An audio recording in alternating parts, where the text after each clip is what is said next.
Hello and welcome to our webinar Industrial Network Security for OT Engineers. My name is Mike Lees. I'm the Product Manager for Networking Security at Solutions PT and an accredited Hirschman Industrial Ethernet Specialist. I'm joined today as usual by Ed Stanier. Morning, Ed. Hi Mike, hi everyone. So Ed as well has been Hirschman certified as a Cisco CCNA engineer. So the agenda for today follows the format of recent webinars. Today looking at common vulnerabilities. Now, Ed, we decided rather than cover lots of different attacks, we would focus pretty much on two to give a more in-depth feeling of what's going on rather than do several superficially. Yes, exactly. It was an ARP spoofing and DHCP spoofing. Yes. Quick summary at the end, and then we'll take a couple of questions. So as always, just in terms of setting the scene, and I know there's a lot of regular listeners, but there are new people joining all the time. There's no getting away from the fact that Ethernet, is a very complex subject, and many of us come from more of a classic OT engineering background and not working with networking on a day-to-day basis. There's lots of training materials out there for networking and cyber, but these tend to be positioned more with the IT engineer in mind. So these webinars and pretty much all the things that we do are very much with the OT engineer in mind, and practical implementations and changes that you can do to networks to make them more robust, secure, and more available. The format of the webinars, we've been loosely following the 3-day training course that we do here at Solutions PT. And today's webinar is essentially the final in that series. But the plan is to continue with the webinars on a monthly basis. The feedback's been very positive, thank you very much. So it was good to talk about networking, Ed. We like doing our webinars. Of course. So we'll continue to do the webinars as long as there's demand for them. Yeah. At the end of the webinar, we'll go through what the plan is for the next one. That's very much based upon the feedback that we've had, and also the things that you've picked up when delivering the training course, Ed. Yes. So let's dive straight in here, Ed. I'll hand over to you for a moment, if I may. Cheers, Mike. Okay. So yeah, like Mike said, we're going to have a little bit of an in-depth look at two common vulnerabilities you might find on a local area network. So generally speaking, these two attacks, they wouldn't occur remotely. This is more for if you had a rogue or malicious user physically into your network, plugged into your network. And the first one is ARP spoofing. So for those who don't know, ARP is Address Resolution Protocol, and that is a protocol that kind of maps your IP address to a MAC address and allows us to present your IP packet on a frame on your Ethernet network. So we're going to have a look at how that works and some ways that we can protect against it. The second one is DHCP spoofing, and again, for those who don't know, DHCP is Dynamic Host Control Protocol, and that is a protocol that allows us to automatically give out network configuration information, so allows a device to get an IP address, subnet mask, default gateway, that kind of thing. So we're going to look at how a potential spoofing attack could work there and a couple of ways that we can protect against it. Am I right in saying, Ed, that we hear the term man-in-the-middle attacks are both of these? Yes. Of that category. Exactly that, Mike, yeah. So these are essentially where basically you're not speaking to who you think you're speaking to, kind of thing. There's a malicious user between you and your destination host, whoever you're trying to speak to. There's someone in the middle, and they're intercepting your traffic and doing a numerous number of things to exploit it, essentially. And you mentioned there, things like ARP, and going back to what I said, Ethernet is quite complex. Yes. We've covered these subjects before, and it's not essential to know that, but really building upon things we've done earlier, like the OSI model, understanding MAC addresses, IP addresses, and what the ARP protocol actually does. Yes. These are things that network engineers need to have a basic understanding. Absolutely, yeah, because an understanding of that will help you understand how this attack can actually take place and why it's so easy for it to take place as well. So it's good background knowledge to have, for sure. Okay, so people can either revisit the early webinars. Yes, absolutely. Or get out a book. Yes, all that. Okay. So the ARP protocol, Yeah, so ARP spoofing, how it essentially works is the nature of ARP is that generally speaking you'll have a device who needs to talk to another device via an IP address, and the only way it can do that is to learn that device's MAC address. So the source device will send out an ARP request and it will say, right, who has a MAC address for this IP address? And then the genuine device in question, the target host will say, yep, I've got the MAC address for that, here it is. It will send out the ARP reply. That will happen both ways, and you've got nice two-way traffic between A and B. Everything's all fine. The problem with that is, and the nature of the ARP protocol is it's inherently insecure, and that is because as a device, we could just send out a bunch of ARP replies. We could just say, well, actually, I am this IP address, and here's my MAC address. And there's no kind of validation or authentication. And so whoever receives that reply will, after a certain number of those replies, will just assume that to be gospel and think, oh, okay, well, I'll update my ARP cache here because I've just received a reply saying here's the new MAC address for this IP address. So it's a very easy attack for a hacker to actually undertake, and there's lots of ways that they can send out these replies. They can do it via various programming languages. There's lots of different pieces of software out there that can do this for them. And at this point, once they've sent out this ARP reply and the genuine host has received it, they'll update their ARP table, and it's at this point that that device, whenever it wants to speak to that IP address, will be sending its packets to the attacker, because as far as it's concerned, the MAC address for this IP address is actually that of the attacker.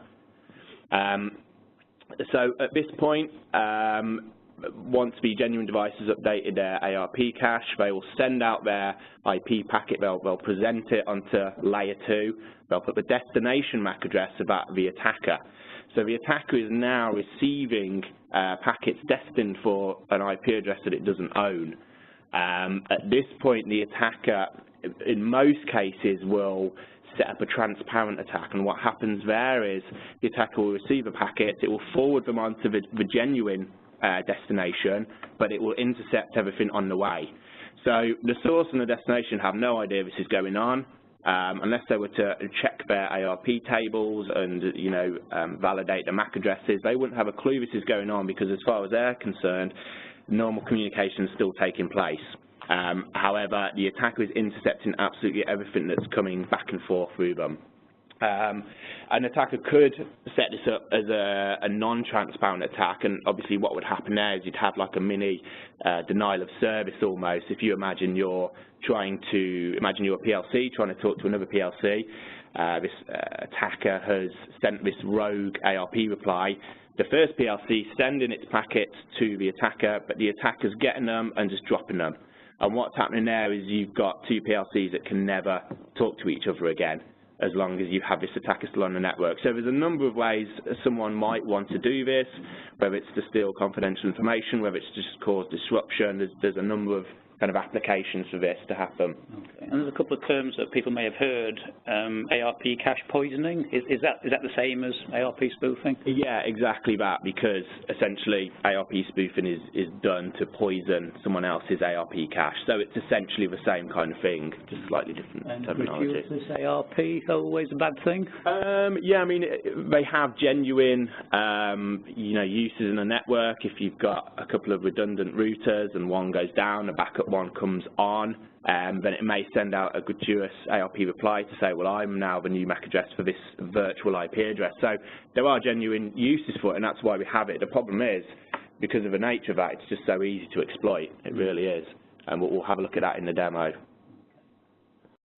So this is just a visual representation of it. We've got our switch at the top, we've got Bob in the top left, we've got Alice in the top right, and we've got our hacker on his laptop at the bottom. So you can see the IP addresses there and the MAC addresses, and your ARP cache is essentially a mapping of that IP address to a MAC address. So in a normal situation, Bob would have his ARP cache, he'd have an entry for Alice, 10.0.0.7, and he'd have a MAC address of AA, all the AAs basically. And same goes for Alice. Alice would have an entry for Bob and would have a correct MAC address, and we've got a nice two-way traffic thing going on through that switch. Now, all the attacker at the bottom has to do is send out a couple of ARP replies to both of these targets, Bob and Alice, and say, well, actually, I now have the MAC address for this IP address. And essentially, both Bob and Alice will see these replies and think, oh, okay, so there's a new MAC address for Alice's IP address, and Alice will think the same for Bob. They'll update their ARP caches, and essentially what will happen then is whenever they want to speak to each other, they will present their IP packet onto the network with the destination MAC address of the hacker. So the hacker will essentially be receiving all traffic between Bob and Alice. So he'll be intercepting absolutely all of it. And in most cases, he'll just put that as transparent, so they'll still be able to talk to each other, but they won't realise that it's actually going through the attacker. The attacker's intercepting everything. And you could have, you know, critical information being passed between those two, username and passwords. It doesn't even have to be two computers we're talking about. You could have a computer and a router, a computer and a switch. So there's a number of uses this could be used for to steal passwords and login information, that kind of thing. Okay. So maybe looking at some prevention and protection? Yeah, so the bad news is there's no silver bullet against this, and in fact, not all vendors offer any kind of protection in terms of switch vendors. So in the Cisco world, we have this dynamic ARP inspection, and this essentially keeps a genuine mapping of MAC addresses to IP addresses. And the problem with this is there's two ways to implement it, and the first one is a lot easier, and that's if you are using a DHCP server. The DHCP server will already have a genuine mapping of IP addresses to MAC addresses because it is the server that was giving out the IP addresses in the first place. So it knows which MAC address has which genuine IP address. Now, if you don't use DHCP, then you don't have that mapping, and your only other option is to create a bunch of static entries.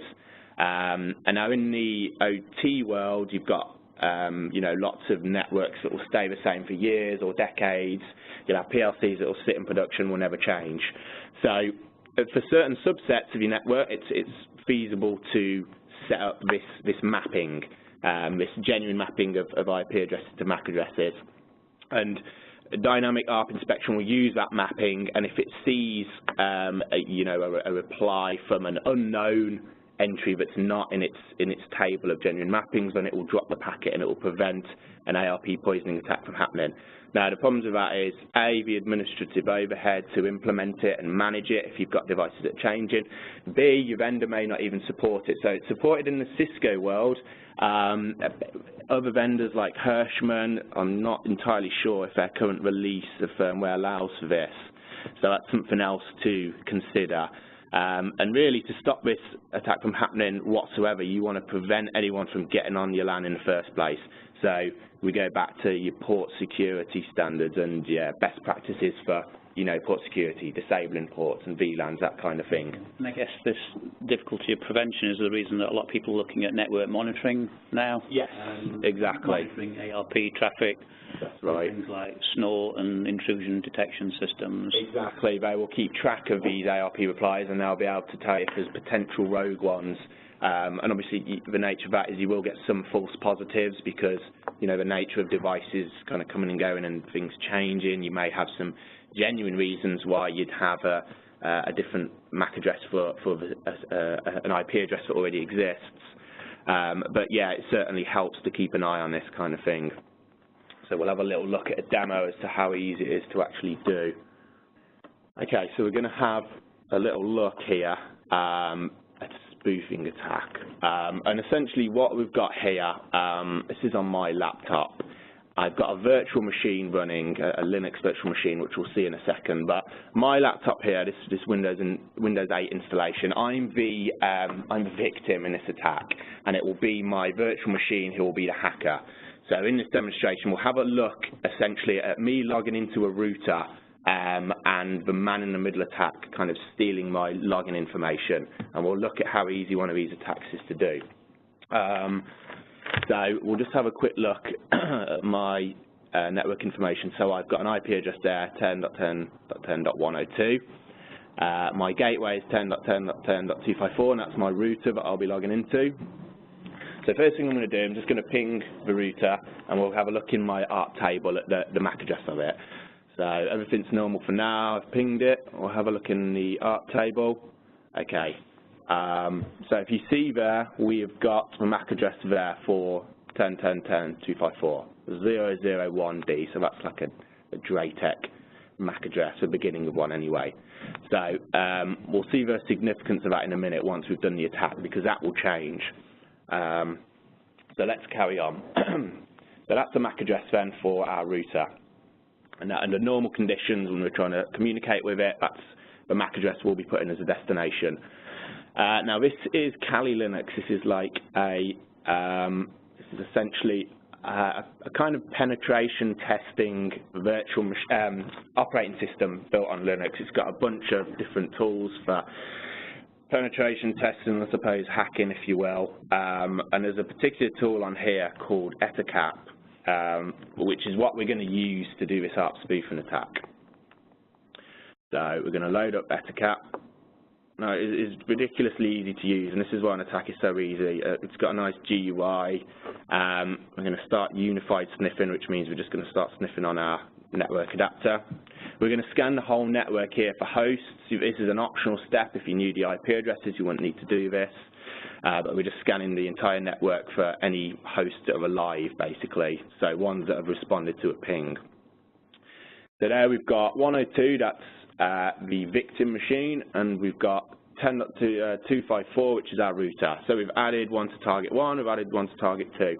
Now what we're doing here is it's literally as simple as clicking ARP poisoning, ticking the box for sniff remote connections, which just means we'll be intercepting and monitoring all the traffic. As soon as we click OK now, our VM will send out a bunch of ARP replies to both devices and say, well, I am now the MAC address for these two IP addresses, and both the victim machine and the router will see these replies, and it will update their ARP caches. It won't ask for validation or authentication, it will just assume that I'm a genuine user, and this is why it's so easy to do. Okay, so we've got down the bottom there, ARP poisoning victims, group 1 and group 2. Job done. So at this point now, if I go into the victim machine here and go back on my ARP cache, and we're just going to have a quick look. Okay, so if you see there now, we've got 10.10.10.254, we've got a different MAC address now, 000C, and that is the MAC address of that Kali Linux virtual machine. So at this point, if I wanted to talk to 10.10.10.254, which is a router, I'm going to send out my frame with the destination MAC address of that virtual machine, which means I'm going to be intercepting all the traffic before I then forward it on to the genuine device. Now, the only other step really here is on my Kali Linux machine is to start loading some software where I can intercept and view the traffic, and for this I'm going to use Wireshark. So this will essentially intercept all the traffic on my adapter, and it will allow me to view it, whether that be genuine traffic or this intercepted traffic as well, because it has to come through me, therefore it has to hit my adapter, therefore I can see it in Wireshark. So I'm going to load up Wireshark here. What I'll do is just put a little filter on. The problem with Wireshark, it's such a powerful tool, and there's that many packets coming in and out of your interface, but the amount of information is quite overwhelming. So being able to use filters will make life a lot easier, stops you having to sift through, loads of useless traffic you don't want to look at. So I'm going to put a little filter in here so I can only see traffic coming from the victim machine and going to the router. So I'm saying the source has got to be 102 and the destination's got to be 254. Okay, so now at this point, any traffic that goes from victim to router, I will see. So I'm now on the victim machine here, and I'm just going to log in to the router, and I'm going to send my username and password over, and we're going to see how easy it is to intercept. So this is just a Draytech router. I'm logging in here with admin username, and the password is there. Click login. Okay, and we'll just have a quick look here. I can configure everything on this router. I could do a lot of damage if I was a malicious user. And essentially now at this point, because I've sent that username and password to the router, it's gone via this hacking machine, this Kali Linux machine. So we're going to try and find that now in Wireshark. Now, some vendors make it really easy for you. They'll send the username and password in plain text. Now, this attack is a lot harder to do if you're using encryption, HTTPS. There are still ways to do it. It's certainly a lot harder, and this is a big reason why you should always use HTTPS and SSH and not Telnet and HTTP for this very reason. So I'm looking here through my Wireshark logs, and I can see this traffic. This HTTP traffic is what I'm concerned with. If you see that first post there, that's me sending the username and password from the victim machine to the router, and I've intercepted it.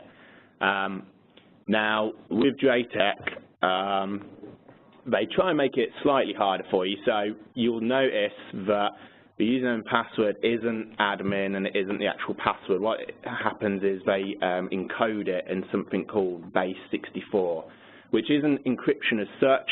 It's not like a one-way hash thing that we can't decrypt. It's a basic encoding and decoding algorithm. So it doesn't really make it any more secure because a base 64 decoder are available online. You could write a program to do it. There's probably a program in Kali Linux that will do it. So all we need to do is decode this thing that's been encoded by the router, and we'll see how easy that is to do. So what I'm doing is I'm copying this form item. We've got two form items, AA, AB. I'm going to assume here that AA is the username, AB is the password. Those are the only two. We only sent a username and password, so most likely that's going to be the case. All I'm going to do here is go online, and I'm just going to go on Google, and I'm just going to search for a base 64 decoder. And as I say, there's 100 million websites that will do this. You could write a program to do it yourself. It's no big secret. It's by no means a secure way of transmitting data, as we'll see. I'm literally going to paste in that value there. So I'm just getting rid of this form stuff. That is our value. That's our base 64 value. I'm just going to click the decode button. And underneath, we have admin, just like that. So now we'll do the same for the password. We're going to copy that one there. And we're just going to paste that in again to the decoding website and just get rid of all this form item stuff. That's just HTML we don't need. Click decode again, and we should get our password, which is super password 101. Nice and secure. Okay, so now if we were the hacker, we've got username and password. Let's try and log into router just to verify that's actually the username and password. Here we go. Admin and super password 101, and there we go, we're logged in, and it's as easy as that. I could, as a hacker now, I could do anything I want, shut it down, make a load of changes, just cause a real nuisance, and that's how easy it is to do an ARP spoofing attack. And as I say, with HTTPS enabled, it's a lot harder for you to get that information, that login information. So that's why it's so important to have encryption on your devices. What I'm doing here is I've disabled the attack now, I believe, in Kali Linux, and what that's done, it's reverted everything back to what it was. So I've just gone back in the ARP table there, and the entry is what it was originally before the attack. We've kind of almost wiped all traces of it happening to a certain degree, and it's that simple, really, and that's why it's so important to secure your devices, have secure management and that kind of thing. You want to mitigate against a really simple attack like that. Okay. Moving on to DHCP, again, another protocol that's not inherently secure, a little bit like ARP, never designed with cyber in mind, Ed. Yes, exactly. I think more designed for just ease of use. So, a DHCP server, the server will give out your IP addresses and network information to your clients, whether them clients be PLC, HMI, a workstation, anything that supports IP will most likely support DHCP. The problem with it is when a device comes on the network and it asks for an IP address, it will just blindly ask everyone. It will just send out a layer 2 broadcast and it will say, someone give me an IP address. It won't care who, it just wants an IP address. So if you were to create a rogue DHCP server and sit on the network, you'd essentially be battling against the legitimate DHCP server, or there may not even be a DHCP server at all on the network, but you may have unconfigured devices that you can start giving out IP addresses to, and therefore, start communicating with. When you say battling, it's basically who gets there first. Essentially, yeah, and there's a number of different reasons why the attacker may get there quicker than the server, and vice versa. So it's by no means a guaranteed. If you are battling against another server, there's no guarantee that you will, but through exhaustive attempts, eventually you're bound to give out an IP address from your rogue server, as opposed to. Is it legal to have multiple DHCP servers on a network? You can. There's nothing stopping you from doing it, but there's no reason why you would, because for that very reason, you can't guarantee that the server you want to give out an IP address will. It's just going to be a game of chance, really. So. Yeah, essentially what will happen there then is, if you've created your rogue DHCP server, you've got a bunch of configuration details in there that you want to use to exploit your devices. That could be forcing yourself to be a default gateway, and therefore all your clients have to talk to you if they want to go out the network, rogue DNS servers for phishing attacks, that kind of thing. Or maybe you just want to disrupt devices from talking at all, and you could give out a bunch of IP addresses that don't exist in a non-usable range, or things like that. So there's a number of reasons, whether it just be through disruption or through trying to steal some confidential information or whatever, that you may set one of these up. Of course, once you're the DHCP server, you can do anything. Exactly, yeah. I mean, you've got full control over all kinds of network information. There's so many options in DHCP, things you can give out. So yeah, if you've got one of these and you've got clients that rely on DHCP, then you can see where this can cause a lot of problems. So let's have a little look at protecting against it. I mean, this is just a basic diagram on how it would work. You've got that attacker sitting at the bottom here. Your client PC sent out his request. You've got two DHCP responses there, as you can see. So really, it's up to the client. Whichever one he gets first, most likely is going to use, and that could be either. But the fact is that if this device is allowed on the network, then your clients are at risk of getting a rogue IP address. So you've got, and a lot of different vendors offer something at least similar to this, and this is, we particularly talk about the Cisco world here. You've got DHCP spoof and protection. So you enable that on your switch, and then it's very nice and easy to configure. You basically just say, well, I want to trust this one port that's got a DHCP server connected to it, and all my other ports, I want to call them untrusted. And what that means then is, if you've got an unauthorized DHCP server sending out a DHCP reply, if it's on an untrusted port, the switch will get it. It will check that it's a DHCP packet. It will see it's untrusted, and it will just drop it. So it completely prevents this kind of attack from happening. The only problem is, as I say, not all vendors may support this. And if they don't, then we're going back to either bringing in a vendor that does support it, or at least looking at your basic kind of port security standards and your best practices, that kind of thing. Okay, so a question I've asked you a number of times over the webinar, OT engineers, is this something that really they should be aware of, or at least know how their network's set up in this respect, things like how it would handle the ARP and DHCP situation? Yeah, absolutely. Particularly the ARP one. The ARP spoofing attack has so many uses, so many practical uses an attacker may want kind of to do with it. And it's very risky, and the things you can do with it, and we've seen how easy it is to do. So in particular that, it's good to have an understanding as to how it works and how you can stop it from happening, or at least stop it from causing a lot of disruption. So your real key areas of your network, I suppose, where you want to be looking to protect against that. And that's where things like VLANs come in. If you've got a bunch of different VLANs, you've got total control over which ports on which VLANs. You've completely locked them down from a physical point of view, assuming all your switches are in a secure area, physically locked cabinet, things like that. No one can even get on that VLAN to cause this disruption. And the attacks we talked about today are very much assuming someone's got access to your network. In most cases, yes. In most cases, yeah. Yeah, it is not to let them get there. Exactly. Yeah, that's why physical protection on your network is one of the most important things. You don't want people just coming along and plugging into a switch port. Thanks, that's really interesting.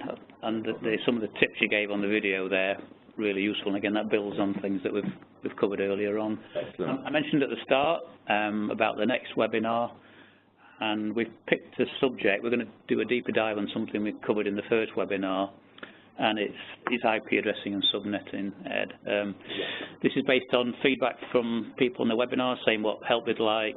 It's also based on our experiences that this is certainly the biggest reason for downtime, availability problems on networks. Yes. It's quite a dry subject, and what we're going to try and do is maybe send out some information in advance to people that register for the webinar, maybe some addressing examples, and we'll go through those examples on the webinar. Yeah. So your challenge, Ed, is to make subnetting and addressing interesting. Yeah, I'm not sure if that's possible, but I'll give it a try, yeah. We'll give it a go. Okay. So in terms of questions, a question came up on today's webinar, and you mentioned VLANs there. And I think the question was about if you got your VLAN set up correctly. Yeah, I mean, you can't really do an ARP spoofing attack from one VLAN to the other, unless you spoof the layer 3 interface. That's probably a topic for another day, but certainly it mitigates it a hell of a lot. And that's why VLANs are so important.